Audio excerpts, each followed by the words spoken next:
Hello friends, welcome to Tamitech tutorial. இந்த வீடியோல நம்ம என்ன பார்க்கறோம் அப்படினா Google Sheetsல எப்படி வந்து ஒரு சப்ஜெக்ட்டோட மார்க்குக்கு கிரேடை வந்து கால்குலேட் பண்றது அத பத்தி நம்ம பார்க்க போறோம். அதுக்கு நம்ம யூஸ் பண்ணக்கூடிய ஃபங்க்ஷன் அல்லது ஃபார்முலா பார்த்தோம் அப்படினா nested if தான்.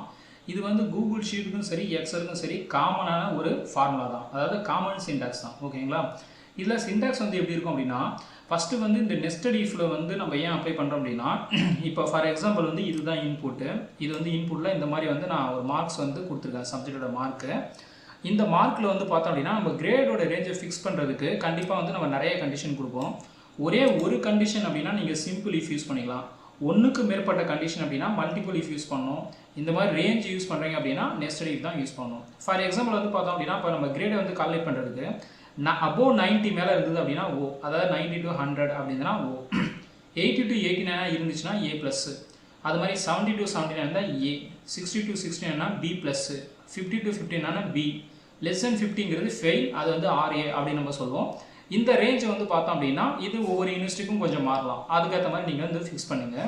இப்போ வந்து nested ifக்கான கண்டிஷன் வந்து நம்ம எப்படி இருக்கும் அப்படினா இத பார்க்கிறதுக்கு முன்னாடி நம்ம ஜெனரல் if பார்த்தோம். ஏனா இந்த ஜெனரல் if உடைய சின்டாக்ஸை பேஸ் பண்ணி தான் இந்த nested if இருக்கு.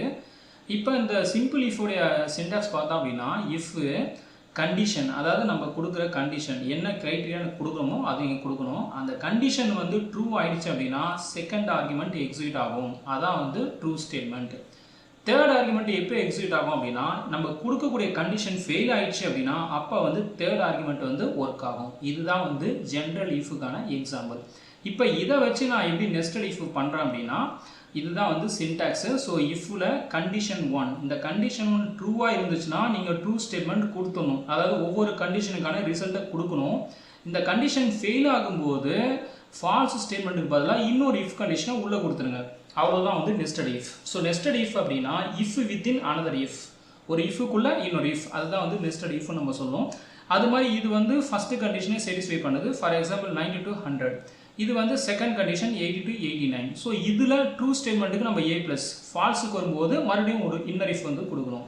அந்த மாதிரி பார்த்தோம் அப்படினா இப்போ நம்ம சாம்பிளா வந்து இப்படி தான் வந்து நீங்க கிரேடோட ரேஞ்ச் கொடுக்கணும். அப்படி கொடுத்தீங்க அப்படினா உங்களுக்கு இந்த நீங்க என்ன மார்க் கொடுக்குறீங்களோ அது டைனமிக்கா ஆட்டோமேட்டிக்கா இந்த கிரேடோட பாயிண்ட் வந்து உங்களுக்கு வரும். ஓகேங்களா? ஃபார் எக்ஸாம்பிள் இப்போ நான் எப்படி போட்டுருக்கேன் அப்படினா 90 to 100 வந்து O. ஆனா எக்ஸல் கொடுக்கும்போது என்ன பண்ணனும் அப்படினா இந்த கண்டிஷன் யூஸ் பண்ணும்போது நீங்க இத கண்டிப்பா ஃபாலோ பண்ணனும். அதாவது apply higher condition first when using nested if. So first வந்து highest grade வந்து O. அத வந்து நீங்க எடுத்த உடனே வந்து கொடுத்துறணும். அதுக்கு அடுத்த நெக்ஸ்ட் ஹையஸ்ட் வந்து 80. சோ அதனால வந்து ஆர்டர் பார்த்தா அப்படினா டிசெண்டிங் ஆர்டரை நீங்க கொண்டு வரணும். ஓகேங்களா? இப்போ நம்மளோட செல் வந்து பார்த்தா அப்படினா இங்க வந்து மார்க் F15 காமிக்குது. சோ செல்லோட நம்பர், அதுக்கு அப்புறம் நம்ம 90 க்கு மேல அப்படினா O கொடுத்துரு அப்படினு அர்த்தம். இந்த கண்டிஷன் ட்ரூ ஆயிடுச்சுனா O. ஒருவேளை இந்த கண்டிஷன் ஃபெயில் ஆகுது அப்படினா அப்ப வந்து அடுத்த கண்டிஷன் நம்ம போடணும். சோ 80 to 89 இருக்கிற வரைக்கும் A+ நம்ம போடணும். ஆனா இங்க நம்ம எப்படி கொடுக்கிறோம் அப்படினா செல் greater than equal to 80. அதாவது ஸ்டார்டிங் வந்து 80 மேல இருந்தாலே A+ தான். அது எப்ப முடியும் அப்படினா 89. ஏனா நம்ம இங்க ஸ்டார்டிங் வந்து 90 செட் பண்ணிட்டோம். சோ அப்ப ஆட்டோமேட்டிக்கா 80 to 89 வந்து A+ அது எடுத்துக்கும். ஒருவேளை இதுவும் ஃபெயில் ஆயிடுச்சு அப்படினா அப்ப வந்து செல் greater than equal to 70. So இந்த ரேஞ்சோட ஸ்டார்டிங் ரேஞ்ச் வந்து 70 தான். சோ 70 and above மேல இருக்கிறது எல்லாமே வந்து பார்த்தா A-வா இருக்கணும், A+ இருக்கணும், O-வா இருக்கணும். சோ இந்த கண்டிஷன் எப்போ வர்க் ஆகும் அப்படினா இந்த ரெண்டும் ஃபெயில் ஆனா தான் இது வர்க் ஆகும். ஏனா எல்லாமே வந்து 1 by 1 லிங்க் ஆயிருக்கு. ஓகேங்களா? சோ அதனால நீங்க ஸ்டார்டிங் ரேஞ்சை மட்டும் கொடுத்தா போதும். 79 எண்டிங் கொடுக்க தேவையில்ல, அது ஆட்டோமேட்டிக்கா உங்களுக்கு வந்துரும். அது மாதிரி வந்து இந்த கண்டிஷன் ஒருவேளை ஃபெயில் ஆகுது அப்படினா அப்ப வந்து நீங்க வந்து செல் greater than equal to 60 to 69. இந்த மாதிரி நீங்க போடும்போது கடைசியா இந்த கண்டிஷன் வரும். இப்போ வந்து செல் greater than 50 and மேல இருந்ததுனா பாஸ். ஒருவேளை இந்த கண்டிஷன் ஃபெயில் ஆகும்போது நீங்க கடைசி கண்டிஷன் கொடுக்க தேவையில்ல. அப்ப நீங்க டைரக்டா வந்து U அல்லது RA அப்படினு கொடுத்தீங்கன்னா போதும். இதுதான் வந்து nested if. இப்போ வந்து நான் இங்க வந்து உங்களுக்கு சாம்பிள் டெமோ காமிக்கிறேன். இதுதான் இங்க தான் அவுட்புட். சோ இங்க ஈக்குவல் போட்டுட்டு if போடுங்க. இப்போ இந்த செல்லை மட்டும் கிளிக் பண்ணுங்க. சோ இங்க அட்ரஸ் பார் பாத்தீங்கன்னா உங்களுக்கு கிளியரா வந்துரும். இப்போ நான் வந்து உங்களுக்கு போடுறேன் greater than or equal 90. ஏனா 90 வந்து ஓவா இருக்கணும். அதனால தான் நம்ம வந்து greater than or equalங்கற சிம்பல் போடுறோம். இது ட்ரூவா இருந்ததுனா O கொடு. அதாவது Oங்கிறது highest grade. ஒருவேளை இது ஃபெயில் ஆச்சுனா இங்க ஃபெயில் ஸ்டேட்மென்ட் கொடுக்க கூடாது. மறுபடியும் நம்ம அடுத்த கண்டிஷன் என்ன இருக்கு அப்படினா A+. அதுக்கு வந்து மறுபடியும் ஒரு இஃபை யூஸ் பண்ணுறோம். அதே வந்து இந்த செல்லை கிளிக் பண்ணுறோம். ஸோ கிரேட்டர் தென் சிம்பிள் போட்டுட்டு இந்த ஏ ப்ளஸ்க்கான ஸ்டார்டிங் ரேஞ்ச் வந்து பார்த்தோம் அப்படின்னா 80. இது ட்ரூவாக இருந்ததுன்னா ஏ ப்ளஸ். இது ஃபெயில் ஆகிடுச்சு அப்படின்னா மறுபடியும் இன்னொரு இஃபை போட வேண்டியதான். ஸோ போட்டுட்டு மறுபடியும் இந்த செல்லை செலக்ட் பண்ண வேண்டியதான். கிரேட்டர் தென் ஈக்குவல் டு இப்போ வந்து ஏக்கான ஸ்டார்டிங் கண்டிஷன் வந்து பார்த்தோம் அப்படின்னா 70. ஸோ இது ட்ரூவாக இருந்தது அப்படின்னா ஏ, இது ஃபெயில் ஆகிடுச்சு அப்படின்னா மறுபடியும் ஒரு இஃப், அதுக்கப்புறம் இந்த கண்டிஷன் கிரேட்டர் தென் ஈக்குவல். அடுத்த கண்டிஷன் வந்து பார்த்தோம் அப்படின்னா 60 இருக்குது. ஸோ அதுக்கு வந்து நம்ம என்ன பண்ணுறோம் அப்படின்னா பி ப்ளஸ்ஸாக நம்ம போடுறோம். இதுவும் லாஸ்ட் கண்டிஷனாக பார்க்குறது இல்லை, இன்னும் கண்டிஷன் இருக்குது. ஸோ அதனால் மறுபடியும் இன்னொரு இஃப் போடுறோம். இப்போ வந்து பார்த்தோம் அப்படின்னா கிரேட்டர் தென் ஈக்குவல் டு 50 அப்படின்னு போடுறோம். இதுதான் வந்து கடைசி கண்டிஷன். அதாவது 50 இருந்துச்சு அப்படின்னா நீங்கள் என்ன பண்ணணும் அப்படின்னா பி கொடுக்கணும். இப்போ ஃபெயில் ஆகிடுச்சு அப்படின்னா இதுதான் கடைசி கண்டிஷன் போக போகுது. ஸோ இப்போ இதுக்கு மேலே இஃப் தேவையில்லை. அப்போ நீங்கள் சிம்பிளாக வந்து ஃபெயில் அல்லது யூ அல்லது ஆர்ஏ ரீஅப்பியரன்ஸ் அப்படின்னு நம்ம கொடுத்துடலாம்.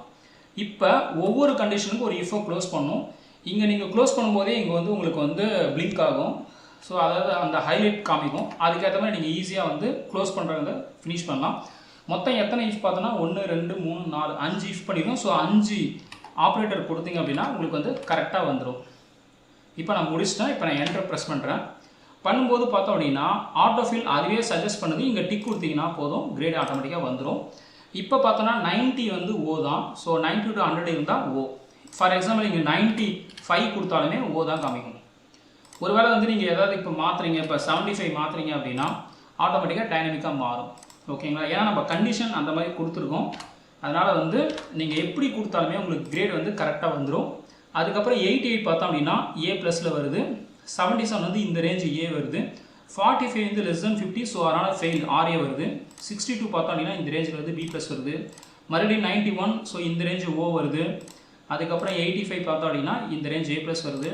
அதுக்கப்புறம் 72 பார்த்தோம் அப்படின்னா ஏ வருது. ஸோ இந்த மாதிரி வந்து ஒரு சப்ஜெக்டோடைய அந்த மார்க்கை நீங்கள் கிரேடாக அழகாக இந்த நெஸ்டட் இஃப் மூலமாக பண்ணலாம்.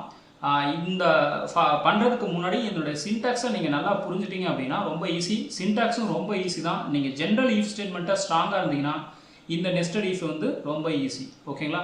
ஸோ நீங்களும் வந்து ப்ராக்டிஸ் பண்ணி பாருங்கள். இந்த வீடியோ பிடிச்சிருந்தால் லைக் பண்ணுங்கள், ஷேர் பண்ணுங்கள். நன்றி, வணக்கம்.